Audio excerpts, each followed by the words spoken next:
আমাকে আপনারা কিছু উৎসাহিত করুন। আল্লাহ তাআলা চাইলে আমার এই ক্ষুদ্র জ্ঞান থেকেও আপনাদেরকে কিছু দেওয়ার মতো আছে, ঠিক কিনা? আছে, অবশ্যই আছে। আমার ভাইয়েরা, দোয়া কেন গুরুত্বপূর্ণ? আপনি যখন বিপদে পড়েছেন, যেমন ইউনুস আলাইহিস সালাম সাগরের মাছের পেটে চলে গেছেন, মাছের পেটের ভিতরে তিনি অবস্থান করতেছেন, বিপদে আছেন না শান্তিতে আছেন? কিসে আছেন? বিপদে। ওই মাছের পেটে ইউনুস আলাইহিস সালাম পড়ে রয়েছেন। আল্লাহ সেখান থেকে ওহির মাধ্যমে শিখিয়ে দিয়েছেন, ইউনুস তুমি এই দোয়া পাঠ করো, অবশ্যই আল্লাহর পক্ষ থেকে তোমার সাহায্যের ব্যবস্থা হয়ে যাবে। সুবহানাল্লাহ। সেই দোয়াটা কি আপনারা পারেন?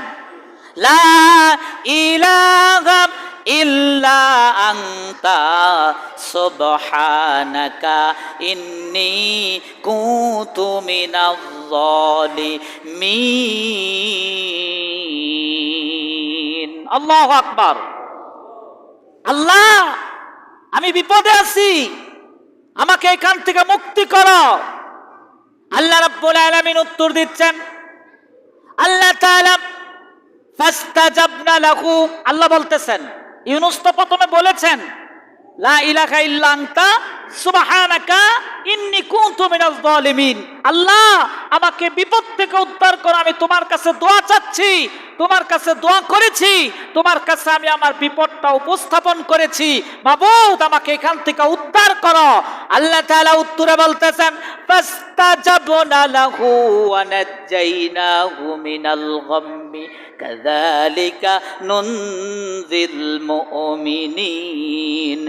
যখন কোন মুমিন ইমানদার মুত্তাকি আল্লাহর কাছে কোন দোয়া করে, আল্লাহ তাআলা এই মুমিন ইমানদারের দোয়া সাথে সাথে কবুল করে তার প্রতিক্রিয়া পাঠাই দেন। সুবহানাল্লাহ।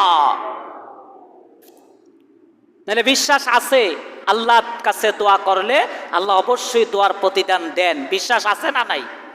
আছে। তাহলে এই দোয়া কোন সময় করতে হবে? ইবাদত করেছি, নামাজ আদায় করেছি, তাসবিহ পড়ব। আমি ইদানিং দেখতেছি মাশাআল্লাহ এই পরিবেশটা আমার কাছে অনেক ভালো লেগেছে।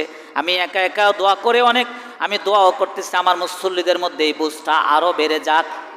প্রথম দেখতাম সবাই ইমামের কাছে মুনাজাতের জন্য বসে থাকে, ইমাম কখন মুনাজাত করবে উঠে সুন্নত পড়বে। কিন্তু আলহামদুলিল্লাহ ইদানিং আমার অনেক মুসল্লিকে আমি দেখতেছি, প্রথম দুই একজন দেখতাম, কিন্তু ইদানিং মাশাআল্লাহ এই সুন্নতের ব্যবহারটা, এই বুঝটা তাদের অনেকের মধ্যে ঢুকছে, যে কেউ আর ইমাম সাহেবের জন্য এই রেডিমেড মুনাজাতের জন্য বসে থাকে না।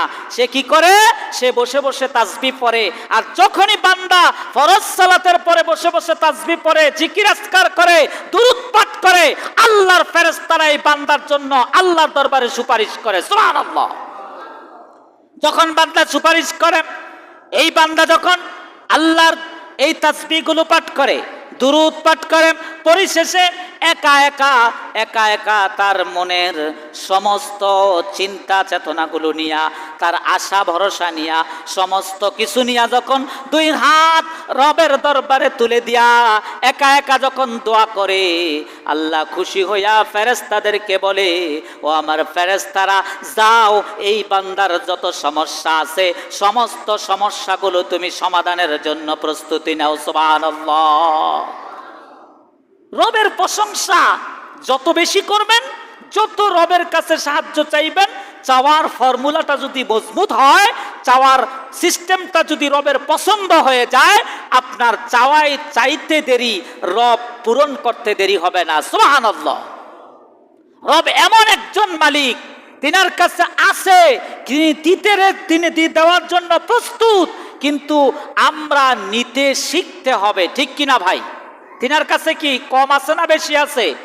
বেশি আছে, অগণিত আছে। তিনি কি নিজের জন্য রাখছেন না আমাদেরকে দেওয়ার জন্য রাখছেন? কথার উত্তর দেন। রবের কাছে যা আছে, আল্লাহর কাছে যা আছে, তিনি কি আমাদের জন্য রাখছেন না তিনার জন্য রাখছেন? আমাদের জন্য রাখছেন, কিন্তু আমরা সেগুলো নিতে হবে।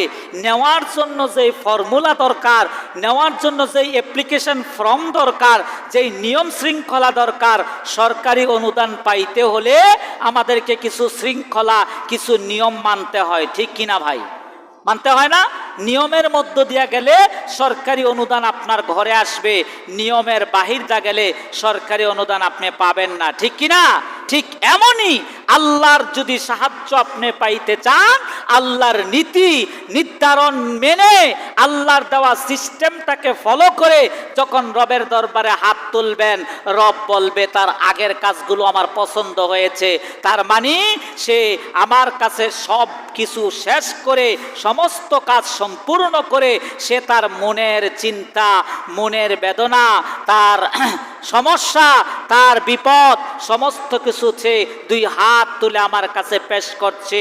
আমি আল্লাহ তাআলা ফেরেশতাদেরকে বলে দিলাম, ফেরেশতারা যাও এই বান্দার সমস্ত সমস্যাগুলো এখন থেকে, এই মুহূর্ত থেকে সমাধান করে দাও, বান্দা যাতে সেটা অনুভব করতে পারে। সুবহানাল্লাহ। কিভাবে সাহায্য? নামাজ কালাম আদায় না করে, রবের হুকুম না মেনে আল্লাহর কাছে, ওই যে বলছে দোয়া ও মুখুল ইবাদ, দোয়া হচ্ছে ইবাদতের মগজ। আপনি যে ইবাদত করুন করেন, ইবাদত যতটুকু করেন করেন, ইবাদতের পরে আপনি একা একা রবের কাছে দোয়া করেন, যা পারেন